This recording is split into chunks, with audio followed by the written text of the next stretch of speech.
And welcome to Mexico. That's right, Mexico. Woke up maybe about 3 o'clock in the morning, drove to the airport, flew all day, crazy. But I promised you that I would give you some books. And so here you go. Piper. John the Piper. Let the Nations Be Glad. He also has a website that you can check out. It very much pushes his theological slant. And it's worth checking out if you want to look at some very strong argument stuff. Now, on the other side of the whole spectrum, you have Gregory Boyd, God of the Possible. Very well written, easy to read. Definitely would be something that I would check out. Now, some of you might be asking, Troy, what are you, though? Are you a Calvinist? Are you an Arminianist? And this is what I have to say about that issue. If your theology doesn't tell you how little you know about God, you have bad theology.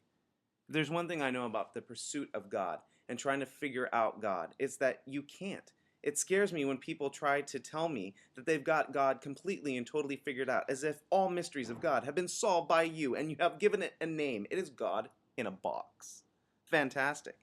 Well, what about Pharaoh? Somebody asked me a question about Pharaoh and whether God rose him up for his purposes. Well, first of all, this is how I would answer that question. Rose him up. Him, singular, not plural. If God wanted to raise all men up, why didn't it say all men? The fact that it only says Pharaoh, it kind of points to the fact that he doesn't do it very often. And then it's very specific to this one guy, which I have theories on. But again, they're only theories, because do I have God all figured out in a box? No. I'm wrestling. But what about when Israel wanted to choose a king? We want a king. No, you don't. They'll take your land. They'll take your daughters. They'll take your sons. Bad idea. No, God, we want a king. No, you don't. So finally God says, okay, fine, because you have asked for a king, I'll give you a king. That kind of says that God doesn't always get what he wants. Kind of like this scripture. God desires all men to be saved and come to the knowledge of Jesus Christ.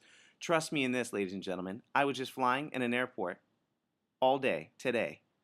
And most of the people I met today, yeah, not saved. How do I know? Trust me, stressed out of my mind. People out there are crazy. I'm just saying. And because I'm so stressed out, that's all I got for today.